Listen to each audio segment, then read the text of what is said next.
It's not a miracle, but almost. Huh? 15 years ago was Just a parking deck.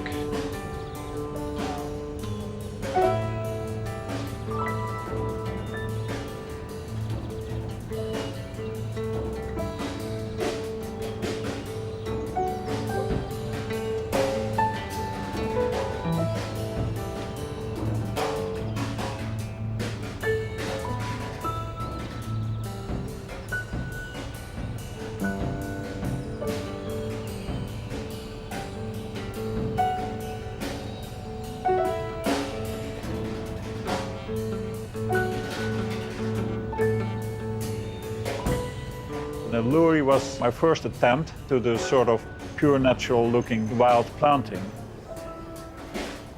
A planting that you couldn't control, only could conduct.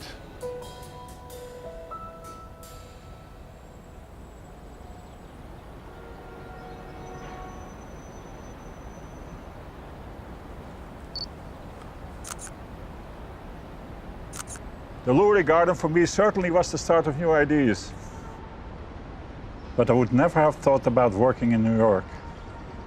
I started in 2001 on the Battery Gardens. But I thought that was my first and last job in New York. And then this came up. If you imagine, when we came here in 2004 and I saw it for the first time, I was lost.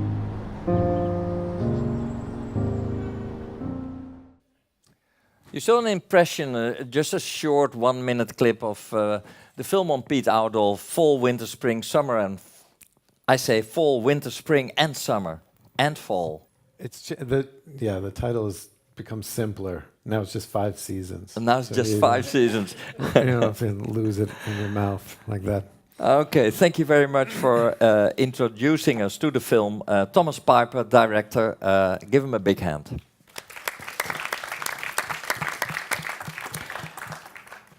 Well, Thomas, it's a wonderful film. It brings the atmosphere of nature and of how we deal with nature. And finally, we have this idea of someone who's completely dedicated to everything in nature and try to make something out of it. It's a relation between people and the nature we love, at least he loves. Yeah. You heard nature, it's all about death and killing, and that's the other aspect of... I feel for Isaac. Yeah, it's true.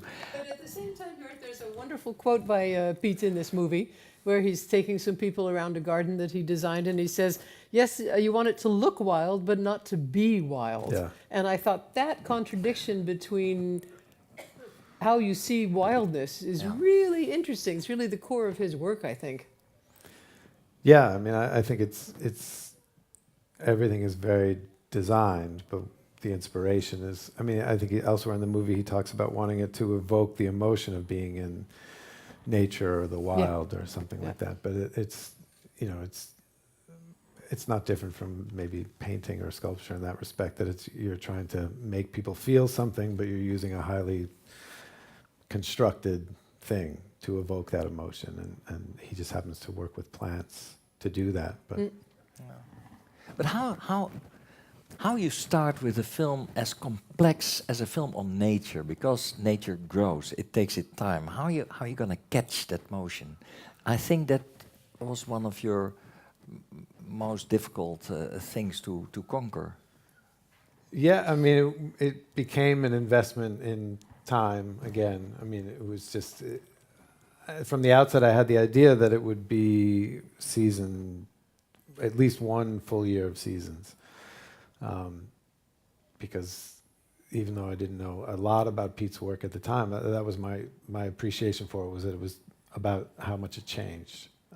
And so the idea that it would be what you would witness over the course of a year, and then, you know, as we do as filmmakers, it wasn't enough to do 1 year. I had to go back and fill in the gaps, and so I went through a whole other cycle. So yeah, it was a big, but at the same time, of all the films I've done, it's certainly the most enjoyable 2 years spent in all these magnificent gardens. I mean, there was nothing wrong with that. Nothing wrong with that.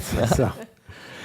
Yeah, but you got to know him about the film you made. You're working with a group of people on checkerboard films, and you're focusing on art and architecture and landscape art. Right. That's your main focus. Yeah. You made a film on the High Line about Diller and Scofidio, the Right. architect who designed the High Line, and then you saw this design, this garden design. Yeah, I mean, I feel when I've shown the movie, I inevitably make some sort of, it feels like a confession, because it's often to an audience of garden lovers, and I feel like I have to excuse myself for I'm not a gardener. I mean, I didn't come to it from that perspective, and what I had known of his work was through other projects, either on the High Line, or I was shooting a project in Chicago where I was in the Lurie Garden, and in both cases it just felt like, as much as I was interested in the built architecture of these places, what the plants were delivering something else, and I just thought, that's really fascinating. But again, I responded to it as I would to a work, a painting or something that I just thought I can't quite figure out what's going on, and I want to learn more about it, and that was really the impetus to think, I would love to.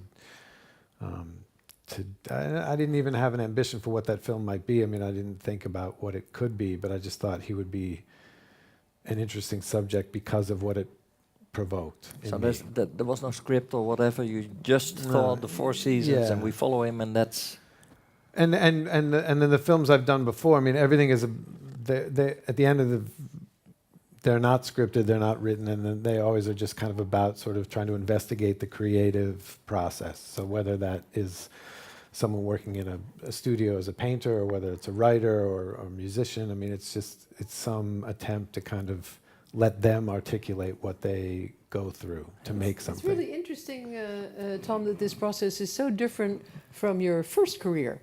You actually started as an engineer. That's true. And then went to work in wind power. That's also true. And that is a very technical and ratio-driven process. So you seem to have come 180 degrees into a whole different way of looking at the world. Yeah, I mean, that was just, it feels like serendipity, really. I was working for this wind power company, and as they do, or certainly did in America, then they went out of business, and then I was left trying to figure out what else to do next. And I don't know. The attraction, I think, was, it felt like a way to indulge a certain sort of like wandering curiosity. Mm-hmm. That the promise would be that there would always be another subject to investigate. Yeah. And then of course it becomes years that you invest in each one. So it's hardly. It doesn't suit really having a wandering curiosity, because you have to be totally focused for a really long period of time. But like doing a PhD. It's a little bit, yeah. Well, and that's been the real privilege. I mean, I was lucky to fall into. I mean, it wasn't something. I didn't think like, I'll make films about artists. That was really a coincidence that I got into that through checkerboard, and that's been. But the amazing privilege of that is that it feels. Even beyond a PhD. I mean, I'm spending a year or a couple of years in the presence of really inspiring, creative people, and so that, I mean, that's. How was it to work with Piet? Because I know he can be rather a crusty character. Yeah, well, I mean, it was about him, so that was no. He was great. He's.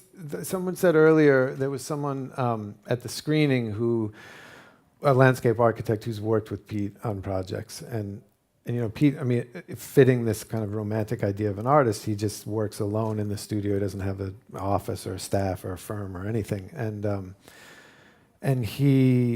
so as a result, he hires or often works with landscape architects to do basically everything that he doesn't want to get involved in, like, sort of hardscaping or the irrigation. Maybe we can show something about how he works. Yeah, maybe we can see how he works.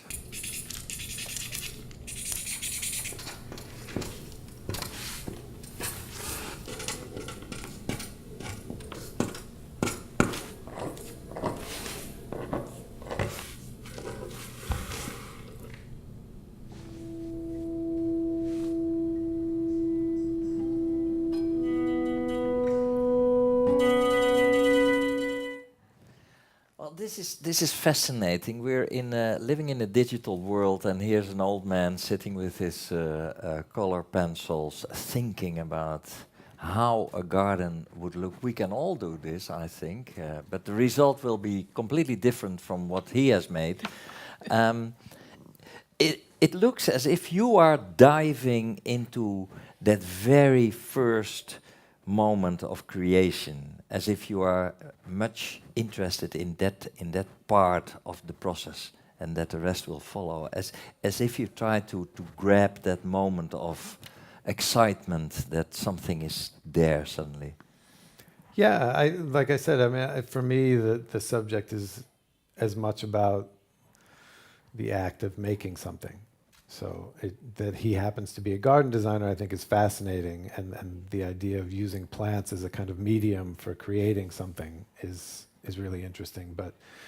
But yeah, what I hope you get from watching the movie is some experience of the creative process. I mean, I guess that's, in its kind of most ephemeral or whatever. But that out of our minds we can create stories in plants or in scenes as in film or in bricks as in architecture. Yeah, and I love when, I've shown it, as I was making it, I would show it to friends, and some of whom are designers and architects, and they, their response to it wasn't like, oh, now I got a good idea for my garden. Their response to it was to realize they felt some affinity to like this idea that, as Piet says, it's like he doesn't really have a choice. It was just sort of like he needed to find this thing, and he found it, and that's what he has to do. And it involves making gardens out of plants. But it could be that you're a chef, or you're a musician, or an architect, and you just feel like you have this need to make these things, and so he will never stop. You just suffer the consequences of that. It's true. That's true. Yeah. If you're dedicated, then that's the end of the line, I think. Yeah. Well, if you're lucky, if you can keep it going, that's really. I mean, it's like that's what we try to do making these movies. You just try to get to the next one. And so, what will be the next one then? There's always a couple balls in the air, hopefully, ideally. But there's a film about back to architecture. There's a firm in New York called Low Tech. And they're Italians who are now based in New York, and they build out of shipping containers mostly, or other sort of industrial waste. And we can expect that at the next festival then? Yeah, I'll try to keep the streak alive. Okay, Thomas, thank you very much. Thank you, Thomas. Thank you for coming. Yeah, thank you. Thanks.